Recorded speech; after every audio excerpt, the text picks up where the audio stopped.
हर रोज एक नई कहानी देखने के लिए चैनल को सब्सक्राइब करें और बेल आइकन दबाना ना भूलें। वर्धमान कॉलोनी में दो ही चीजें फेमस थी। एक तो कालू की टपरी चाय, दूसरी थी रुक्मणी की 5 बहुएं, ऋचा, माला, अनु, निवि और काजल, जिनकी काम करने और हर चीज की स्पीड बहुत ज्यादा थी कि हर कोई उन्हें 20 हाथों वाली 5 बहुएं कहकर पुकारता था। ऐसे ही एक दिन रुक्मणी बाजार से सब्जियां लेकर घर आती है और देखती है कि घर की हालत एकदम अस्त व्यस्त हो रखी है। ये देखकर रुक्मणी अपनी 5 बहुओं को आवाज देती है। ऋचा, माला, अनु, निवि, काजल, अरे कहाँ हो तुम सबकी सब? आ रहे हैं माजी। जी माजी, ये बेटा तुम सबने घर का ये क्या हाल बना रखा है? जरा देखो सारी चीजें कैसे फैली हुई हैं। अरे माजी, बस इतनी सी बात, आप अभी देखिए। जी माजी, बस 1 घंटा दो, अभी देखो कैसे सारा घर साफ करते हैं हम। बिल्कुल सही कह रही है माला दीदी। माँ जी, आप कमरे में जाओ और नहा लो, पसीने आ गए होंगे आपको। और जब तक आप नहाकर बाहर आएंगी तब देखना पूरा घर साफ मिलेगा। जी माँ जी, और गरम गरम चाय का कप भी आपके लिए रेडी मिलेगा। ठीक है, जाती हूँ। इतना कहकर रुक्मणी सब्जियां टेबल पर रखकर अपने कमरे में फ्रेश होने चली जाती है। तभी ऋचा एक सीटी मारती है और कहती है, तो सब रेडी अपने 20 हाथों की शक्ति दिखाने के लिए? Yes commander. Okay, let's ready. Mission घर की सफाई शुरू की जाए। इतना कहकर ऋचा और बाकी सब 200 की स्पीड में काम करने लगते हैं। कोई झाड़ू लगाता तो कोई पोछा, तो कोई रसोई साफ करता तो कोई डस्टिंग, और 1 घंटे से भी कम वक्त में पांचों की पांचों सारा घर चमका देती है और आराम से फ्रेशन अप होकर हॉल में बैठ जाती है। काजल सभी के लिए चाय बना कर ले आती है। तभी वहाँ रुक्मणी भी आकर कहती है, अरे वाह वाह, क्या बात है, सारा घर एकदम शीशे की तरह चमक रहा है। मेरी 5 बहुओं के 20 हाथों का कोई जवाब नहीं है। अरे माँ जी, हम सबके होते हुए आपको चिंता करने की कतई भी जरूरत नहीं है। जी माँ जी, आप आराम करो बस, जब तक हम हैं ना, आपकी लाइफ की स्पीड कम नहीं होनी चाहिए। जी माँ जी, सही कह रही है दीदी। वैसे भी पूरी कॉलोनी में हम अपने काम से कितने फेमस हैं। जी माँ जी, आपके नाम से पहले हमें पहचान मिली, अब हम आपकी एक नई पहचान बना रहे हैं। माँ जी देखा, मैंने कहा था ना आपको चाय भी रेडी मिलेगी। आप जल्दी से पी लो, ठंडी हो रही है, दोबारा गर्म नहीं करके लाऊंगी। काजल की बात सुनकर सभी लोग हंसने लगते हैं और चाय एंजॉय करते हैं। ऐसे ही वक्त गुजरता जाता है। रुक्मणी जहाँ भी जाती उसकी बहुएं हमेशा उसकी वाहवाही करवाती। ऐसे ही एक दिन रुक्मणी की तबीयत खराब हो जाती है और जैसे ही ये बात वो पांचों को बताती है तो पांचों की पांचों उसके कमरे में जाती है और एक एक करके कहती हैं, माँ जी आपको बुखार है, चलो डॉक्टर के पास, स्कूटी रेडी है। ये लो माँ जी, काढ़ा पी लो, इससे आपको आराम मिलेगा। माँ जी, अगर आपको काढ़ा नहीं पीना है तो हम हॉस्पिटल चलें। मैंने डॉक्टर से अपॉइंटमेंट ले ली है, जल्दी चलो माँ जी। माँ जी, अगर आपका बाहर जाने का मन नहीं है तो हम डॉक्टर को यहीं बुला लेते हैं, अभी के अभी आ जाएंगे, बस आप एक बार बोलो। माँ जी कुछ तो बोलो, कहीं बुखार से आपकी आवाज तो नहीं चली गई? सभी की बातें सुनकर रुक्मणी हंसने लगती है और कहती है, अरे मेरी स्पीड की देवियों, बस कानों में बात क्या पड़ गई कि मेरी तबीयत खराब है। तुम सबने इतना सब तैयार कर लिया और मुझे कुछ नहीं हुआ है। वो तो बस हल्का सा बुखार था, वो भी रात को। मैंने तुम सबसे कुछ नहीं कहा क्योंकि मुझे पता था तुम सब ऐसे ही मेरे आगे पीछे घूमोगी, पर मैंने रात को ही दवाई ले ली थी और अब मैं एकदम ठीक हूँ। माँ जी फिर आप चलो ना, चेकअप करवा लो। जी माँ जी, हम आपका ब्लड टेस्ट करवा देते हैं। हाँ जी माँ जी, आपने दवाई क्यों ली बिना डॉक्टर की सलाह के? जी माँ जी, आप जानती हैं आप हमारे लिए कितनी जरूरी है। हाँ जी माँ जी, आज तो आपने ये कर लिया, दोबारा ऐसा कभी मत कीजिएगा। ठीक है मेरी पंचमुखी बहुओं, अब से ऐसा कुछ नहीं करूँगी। चलो अब जाओ और पांचों कुछ बढ़िया सा खिला दो मुझे। रुक्मणी की बात सुन पांचों बहुएं वहाँ से जाती हैं और रसोई में जाकर बढ़िया बढ़िया खाना बनाने लगती हैं, जिसके बाद सभी आराम से बैठकर खाने के मजे लेती है। ऐसे ही दिन गुजरते जाते हैं और एक दिन पड़ोस के बंसी काका रुक्मणी के घर आते हैं। पांचों बहुएं बारी बारी पैर छूकर उनका आशीर्वाद लेती है। तभी रुक्मणी कहती है, बंसी जी कहिए कैसे आना हुआ? जी बस अपनी बेटी रीना की शादी पक्की कर दी है। घर के हालात तो आप जानती हैं, जैसा भी हो पा रहा है कर रहा हूँ। बस आप लोगों से तो घर जैसा रिश्ता है, तो सबसे पहले आपको ही कार्ड देने आया हूँ। आप सबको जरूर आना है। जी जी बंसी जी, हम सब जरूर आएंगे।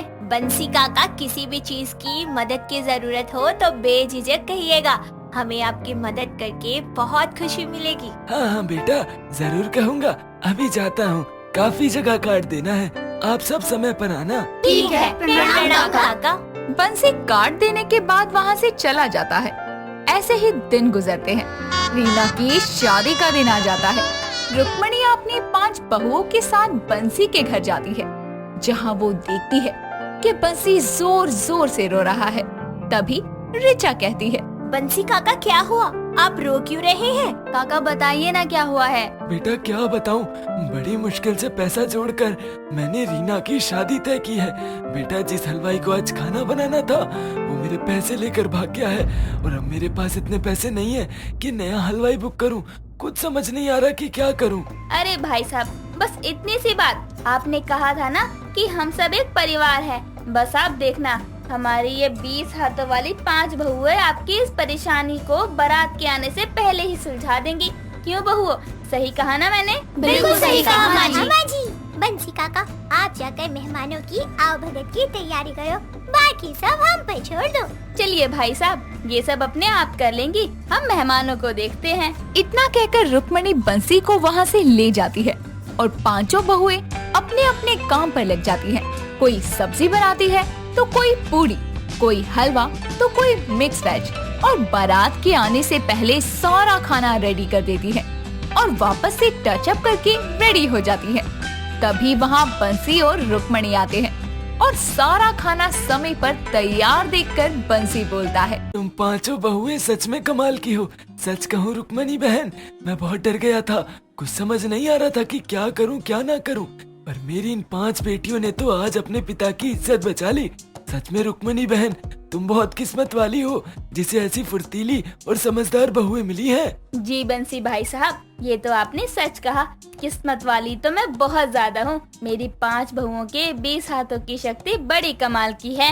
अरे अब सब यही बातें करते रहेंगे क्या? बारात का स्वागत भी तो करना है। हाँ हाँ, देखो देखो, पटाखों की आवाज आ रही है, बारात आ गई शायद। चलो चलो, मुझे तो डांस करना है। हाँ हाँ, मुझे भी करना है। और काका, आपको कभी भी किसी की मदद की जरूरत हो तो आप हमसे कह देना, हम हमेशा आपकी मदद के लिए तैयार खड़ी हैं। नहीं बेटा, अब कोई काम नहीं रह गया है।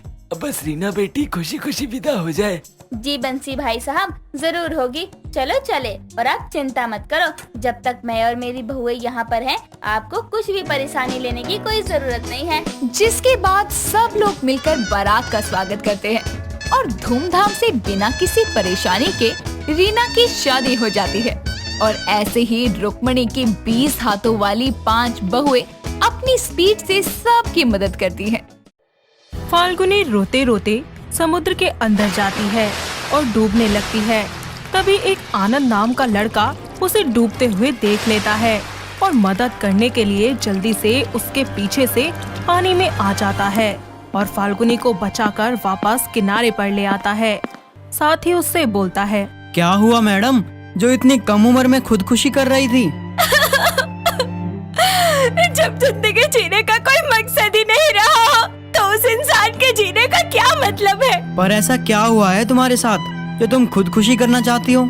आनंद के बार बार पूछने पर फाल्गुनी उसको अपने बारे में बता देती है कि आखिर किस तरह से उसका छोटा सा सुखी परिवार था, जिसमें वो अपनी सास दिया और पति निखिल के साथ रहा करती थी।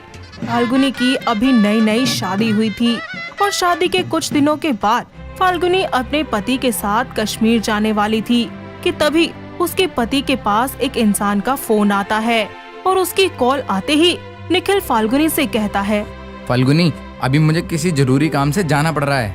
जी, पर ऐसा कौन सा काम आ गया जो आप घर से बिना कुछ बताए जा रहे हैं? आकर सब बताऊंगा। फिलहाल अभी के लिए सिर्फ ये सोच लो कि मेरा जाना बहुत जरूरी है। तुम्हें कोई शिकायत तो नहीं है ना मुझसे? जी नहीं, आप आराम से जाइए और जल्दी आना, मैं आपका इंतजार करूंगी। तुम चिंता मत करो, मैं जल्दी आ जाऊंगा। फाल्गुनी बिना किसी शिकायत के अपने पति को जाने देती है और इसी तरह वक्त बीतता जाता है, पर निखिल का कोई अता पता नहीं चलता, न ही उसका कोई फोन आता है। और न ही कोई मैसेज, जिसकी वजह से कुछ लोगों का कहना होता है कि निखिल कहीं मर तो नहीं गया, तो वहीं कुछ लोगों का मानना था कि उसने फाल्गुनी को छोड़ दिया है। धीरे धीरे उसकी सास ने भी अपने बेटे के आने की आस छोड़ दी थी। साथ ही अपने आसपास के लोगों के ताने सुनकर और अपने बेटे के जाने के गम में दिया अब फाल्गुनी से नफरत करने लगी थी। ऐसे ही एक दिन फाल्गुनी को अपनी तबीयत ठीक नहीं लगती, इसीलिए वो थोड़ा सा आराम करने की सोचती है। उसको ऐसे आराम करता हुआ देखकर दिया उसके हाथों में झाड़ू देते हुए बोलती है, अरे मनहूस कहीं की, जब से तू मेरे घर में आई है मेरे घर की सारी खुशियाँ ही चली गई है। बस मुफ्त में रोटियाँ तुड़वा लो महारानी से, क्योंकि इनसे काम तो होता नहीं। माँ जी, सारा काम हो गया। हो गया? हो गया तो ये क्या है? अरे अच्छे से साफ कर और काम खत्म करके मार्केट से जाके कुछ फल ले आ, मनहूस कहीं की। दिया फाल्गुनी को भला बुरा सुनाकर वहाँ से चली जाती है। वहीं फाल्गुनी एक बार फिर से घर का सारा काम खत्म करके मार्केट जाती है, जहाँ पर एक बदतमीज लड़का उसका हाथ पकड़ लेता है। फाल्गुनी बहुत डर जाती है और जल्दी से अपना हाथ छुड़ाकर वहाँ से भागती है, पर ये सब कुछ उसकी एक पड़ोसन देख लेती है, जो तुरंत जाकर दिया को नमक मिर्च लगाकर ये बातें बता देती है।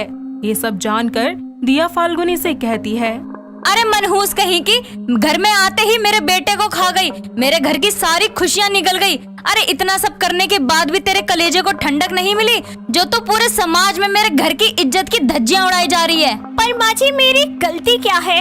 मैंने तो ऐसा कुछ भी नहीं किया। क्या क्या तूने? अरे मार्केट सब्जी लेने गई थी या अपनी जवानी दिखाने गई थी? बेशरम कहीं की, बेहया। अगर थोड़ी भी शर्म लिहाज है ना तो कहीं जाके मर जा। पर माँ जी, गलत तो वो लड़का था जो भरे बाजार में मेरा हाथ पकड़कर मुझे परेशान कर रहा था। अरे रहने दे, मुझे ना सब पता है कि तू कितनी चालबाज औरत है। अरे अपनी इस जवानी का फायदा उठाकर लोगों को अपने रूप के झांसे में फंसा लेती है। ये सब बोलकर दिया तो वहाँ से चली जाती है, पर फाल्गुनी रोते हुए घर से निकलकर एक समुद्र के पास खुदकुशी करने के लिए चली जाती है, जहाँ उसको डूबता हुआ देखकर आनंद उसकी जान बचा लेता है। बस इन सब से दुखी होकर मैं खुदकुशी करने जा रही थी। अरे मैं पूछती हूँ कि खूबसूरत होना कौन सा गुनाह है? मेरे पति चले गए, सारी जिंदगी मेरी सासू माँ मुझे ताने देती रहेंगी, समाज वाले मुझे जीने नहीं देंगे। आखिर भरी जवानी में मेरा बसा बसाया संसार उजड़ गया। इसका मतलब तुमने अपनी जिंदगी से हार मान लिया और अब तुम भी औरों की तरह मानती हो कि निखिल अब इस दुनिया में नहीं रहा। मैं नहीं मानती कि निखिल इस दुनिया में नहीं रहे। मेरा दिल आज भी कहता है कि वो जिंदा है। जब नहीं मानती तो अपने पति को ढूंढने के बदले मरने क्यों आई हो? तो चलो, निखिल को ढूंढने में मैं तुम्हारे साथ हूँ। दोनों निखिल की तलाश में निकल जाते हैं, जहाँ फाल्गुनी हिम्मत करके आनंद को अपने घर ले आती है और उसके घर आते ही दिया का गुस्सा एक बार फिर से उस पर फूटने ही वाला होता है कि उसकी नजर आनंद पर पड़ती है। दिया उसे गले लगकर रोने लगती है।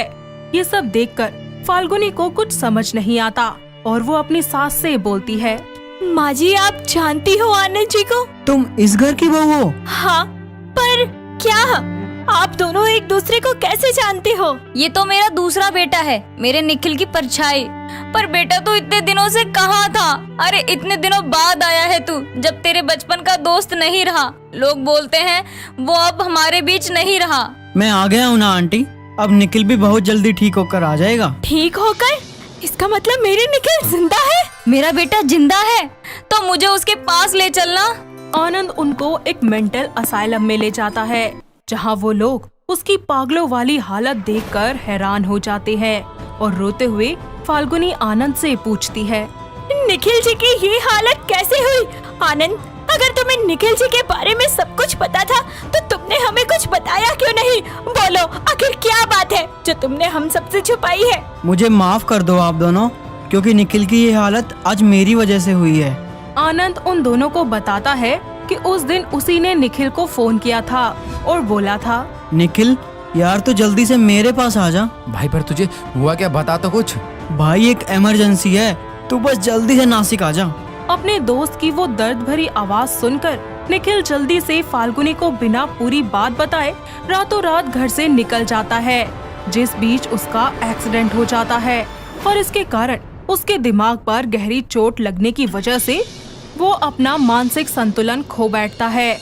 ये सब कुछ जानकर दिया उससे कहती है, पर ऐसी क्या इमरजेंसी आ गई थी बेटा तुझे? आंटी आप मुझे माफ कर दो, मैं बस निखिल से एक प्रैंक कर रहा था क्योंकि उसने शादी कर ली थी और मुझे कुछ बताया तक नहीं। मैं कभी नहीं चाहता था कि निखिल की ये हालत हो जाए, बस इसलिए मैं कभी आपको सच नहीं बता पाया क्योंकि मैं खुद का सामना नहीं कर पा रहा था तो आप दोनों का कैसे करता। बेटा तेरी गलतियों की सजा मेरी बहू को मिली है। बहू मुझे माफ कर दे, मैंने तुझ पे बहुत जुल्म किए हैं। फाल्गुनी अपनी सास को माफ कर देती है और अपने पति को अपने साथ घर वापस ले आती है। साथ ही अपने पति की खूब सेवा करती है। कुछ ही दिनों के बाद निखिल ठीक हो जाता है और उसके ठीक होने पर आनंद भी उससे माफी मांगता है और निखिल उसे माफ कर देता है। और एक बार फिर से फाल्गुनी की जिंदगी में खुशियाँ लौट आती हैं और वो अपने पति के साथ अपनी जिंदगी में आगे बढ़ जाती है। दोस्तों अगर आपको ये कहानी पसंद आई तो इसे लाइक करें, शेयर करें और कमेंट करके बताएं कि कहानी में आपको सबसे अच्छा क्या लगा।